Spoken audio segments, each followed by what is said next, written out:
Bien, esto es Política y Poder por la señal de BES TV.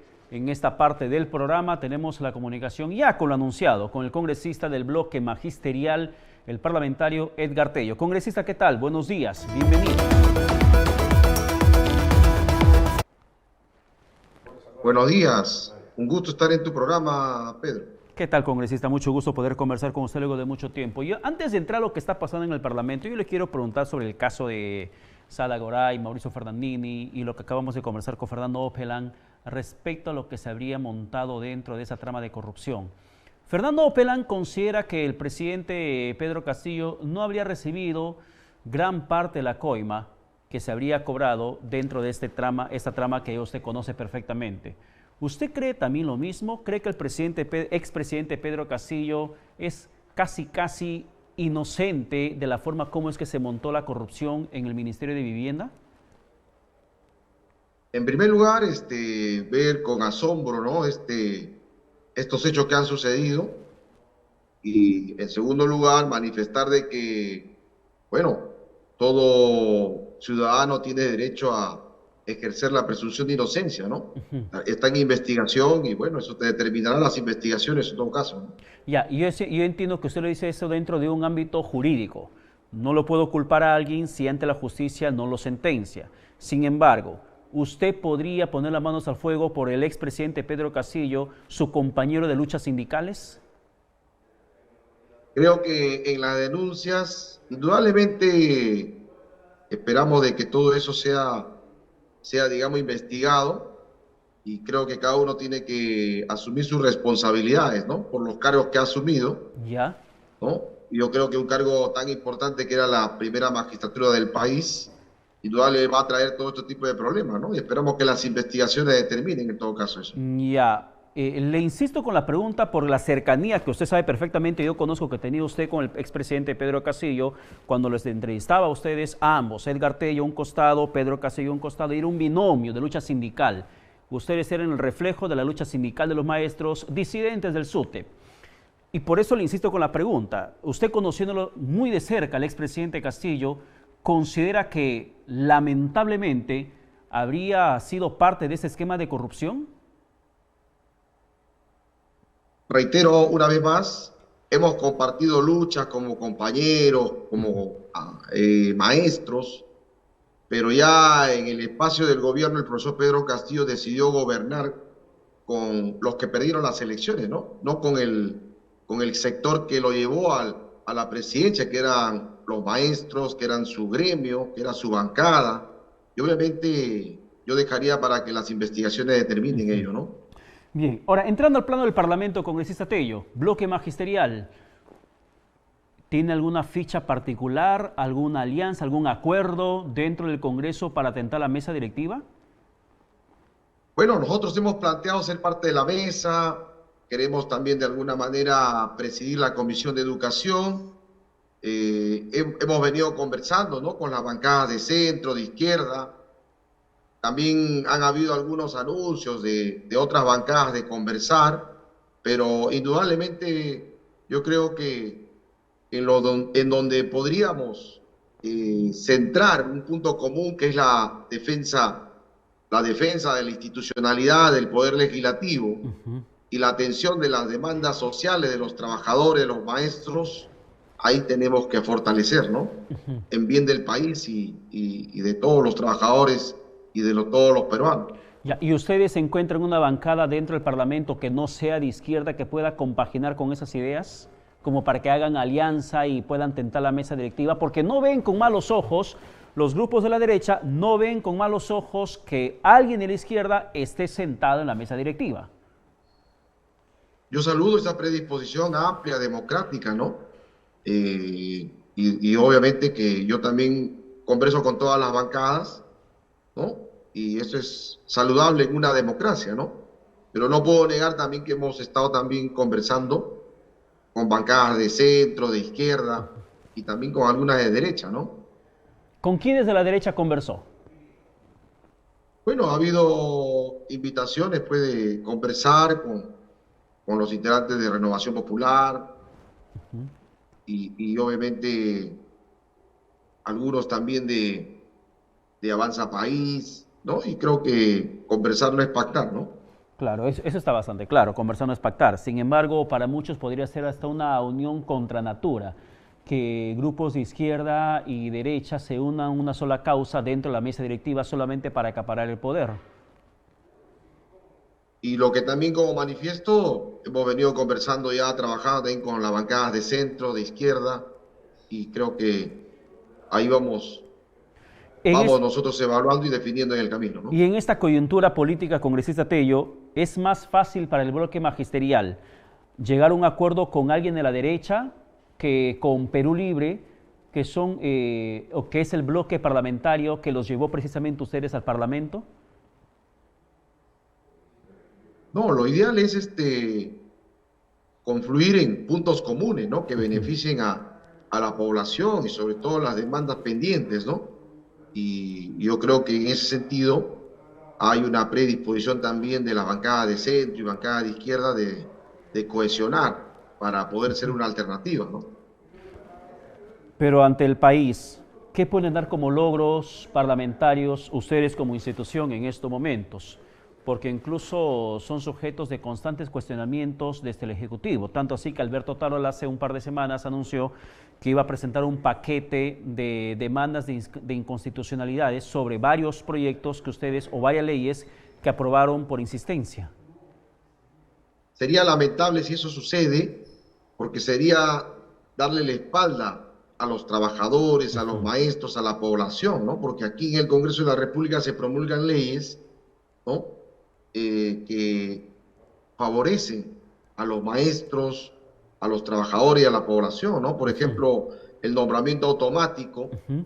es una ley que reconoce la labor de los docentes y no necesariamente su título establece que es automático, porque ahí dice que tiene que estar de acuerdo al artículo 18 de la Ley de Reforma Magisterial, y el artículo 18 en uno de los requisitos establece de que debe acceder el maestro a la carrera pública magisterial a través del concurso público nacional. Ujú. Entonces, indudablemente que sería lamentable que el gobierno muestre digamos, un enfrentamiento en desconocer un derecho justo para los maestros buscando la calidad educativa, ¿no? de los estudiantes. Claro, el gobierno considera que ustedes han roto el principio de meritocracia aprobando esta ley por insistencia. No, totalmente falso, ¿no? No se ha roto el principio de meritocracia, se está sujetando a la ley, pero también aclarar que en nuestro país no existe meritocracia, ¿no?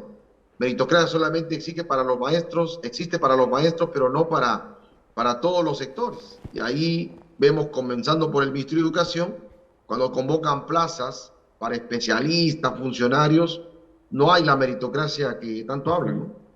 Sin embargo, si usted dice, considerando que están haciendo una buena labor parlamentaria, aprobando leyes en beneficio de los trabajadores, de la población nacional, ¿cómo es que el Congreso tiene una aprobación de menos de 6%, congresista Tello?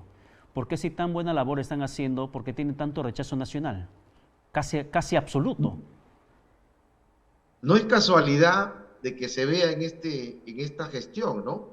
Hemos visto en todos los gobiernos, siempre el Congreso ha tenido más Ujú. baja aprobación, ¿no? Más bien habría que analizar quién está fallando ahí, Pero ¿no? nunca 6%, nunca 4%, nunca 5%. Yo sí recuerdo, Pero, es más, le digo algo. Yo a ver, revisaba hace varios días atrás un archivo de un programa en otro medio de comunicación del 2018, en la cual yo hacía una opinión y señalaba que estamos frente al Congreso considerado el peor de los últimos años, 2018. 5 años después seguimos con el mismo tenor, que este Congreso es el peor de la historia y probablemente el que venga sea peor que ustedes. Perdóname que lo diga así, pero es lo que siente la población. Pero nunca se ha visto un Congreso con menos de 2 dígitos de aprobación. Nunca se ha visto con menos del 6% de la aprobación. O sea, eso sí es histórico, no lo va a querer negar. bueno, primero hay que tener en cuenta que nuestro país no está exento de la crisis mundial, ¿no? Hay una crisis política y económica que viene cargando y acumulándose de años en el Ujú, país. Por eso algunos sectores de la población piden nueva constitución. ujú. Y lo segundo, y lo segundo es que también esas encuestadoras no son serias, porque indiquen cuánto es la muestra y cuántos habitantes tiene nuestro país.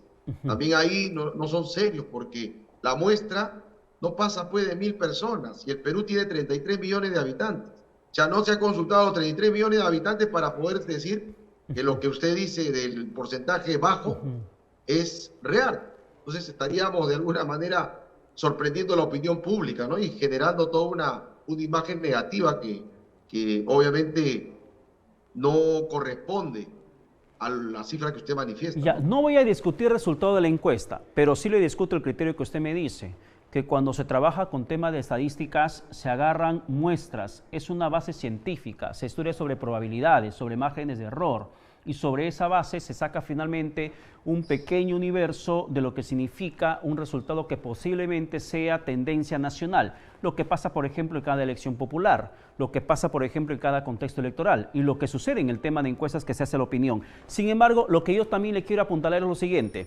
¿No creen que en el Congreso también abonan a ese descontento social cuando deciden situaciones como los bonos extraordinarios para los trabajadores? O lo último que decidió el Parlamento, la bonificación de 14.400 soles para cada trabajador de cada despacho parlamentario. 14.400 soles de bonificación. Y hay un maestro que no recibe más de 300 soles de aguinaldo. Y hay un trabajador que sobrevive diariamente en el país y hay gente que ni siquiera gana el sueldo mínimo. Y sus trabajadores van a ganar 14.440 soles de bonificación. Al respecto, debo manifestar que es parte de la negociación colectiva que tiene el sindicato del Congreso de la República con el Congreso, ¿no? Y esto lo decide la mesa directiva. Y ahora, de acuerdo a las versiones que daban los dirigentes del sindicato, ¿no? Manifestaban de que en el Congreso de la República se trabaja, pues, no un horario fijo, ¿no? Y fuera del horario vendrían a ser las horas extras. Y si suman todas las horas extras, indudablemente yo decía, no sería 10.000, sería mucho más lo que tendrían que reconocer por el pago de todas las horas extras que realizan, ¿no? Y obviamente es parte de la negociación colectiva que la mesa directiva han aprobado eso, ¿no? Y está establecido. Ya, la pregunta puntual es congresista Tello. Y la pregunta puntual, ¿no? ¿Y usted está de acuerdo con esa bonificación? Bueno, en el pacto colectivo que tiene la negociación colectiva habría que revisarlo, ¿no? Espera, ve, congresista, pero si, es que usted no puede, no le estoy responsabilizando, primero quiero precisar, no le estoy responsabilizando de la decisión que tomó la mesa directiva. Eso sí, hay que contextualizar. La decisión de aprobar la bonificación la dio la mesa directiva. William Zapata a la cabeza, Muñante, Moyano, hay un nombre más que se me escapa, decidieron dar esta bonificación, aprobaron la bonificación. Eso no se cuestiona sobre usted, pero yo le pregunto, ¿usted está de acuerdo con esa bonificación que se le va a entregar a sus trabajadores, al trabajador de cada despacho parlamentario de 14.440 soles? Como le manifiesto, si es parte de una negociación colectiva que está establecida, y desconozco cuáles son los criterios ahí, ¿no?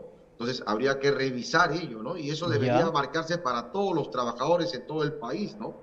No solamente a nivel del Congreso de la República, sino a todos los trabajadores de todos los sectores, como usted lo ha manifestado, los maestros, ¿cuánto reciben de bonificación ahora en julio? ¿No? Esta bonificación es una adicional a la que van a recibir por fiestas patrias. ¿Qué hace? A ver, trabajador para entender, va a indignarse y decir, ¿no? ¿Por qué le dan a ellos y a nosotros no nos dan? Exactamente, eso es lo que muchos se dicen, o casi todos se dicen en el aparato estatal. Pero, ¿qué hace un trabajador del parlamentario? Por ejemplo, en caso de su despacho o de cualquier otro congresista. Son 7 trabajadores por despacho, cada uno de los 7 va a recibir sus 14.400 soles de bonificación. ¿Qué hacen esos trabajadores? ¿Para qué le sirven al país esos trabajadores? Bueno, los trabajadores lo que hacen es orientar, asesorar y preparar proyectos, dictámenes, hacer gestión de todo lo que la ciudadanía viene gestionando en el Ejecutivo, ¿no? Para que pueda ser atendido y pueda también programarse lo más pronto posible. Y ello, indudablemente, cada uno tiene sus funciones específicas al respecto, ¿no? Y la labor que desarrollan asumo que es fundamental para que pueda procederse con los proyectos de ley. O sea, los trabajadores o despachos son los que le ayudan a ustedes a que elaboren proyectos de ley y que luego van a tener que sustentar. De ley que debe ser socializado con la población, con los trabajadores, ¿no? Y todo ello es parte de un trabajo, ¿no? Por ejemplo, y termina siendo justificado, si usted no dice que esa es la labor de un asesor o de trabajadores de un despacho, que se presente, por ejemplo, un proyecto de ley en la cual se prohíba el uso de celulares en la educación básica regular. ¿A qué asesores se le podría ocurrir? Que se prohíba, por ejemplo, la exposición de sal y sodio en las mesas de los restaurantes. O sea, voy a pagar como peruano a un asesor, asesor 1, asesor 2, auxiliar 1, auxiliar 2, al técnico 1, técnico 2, del despacho de un parlamentario, para que me elabore un proyecto que prohíbe la exposición de sal y sodio en la mesa de los restaurantes y otros establecimientos abiertos al público para reducir su consumo.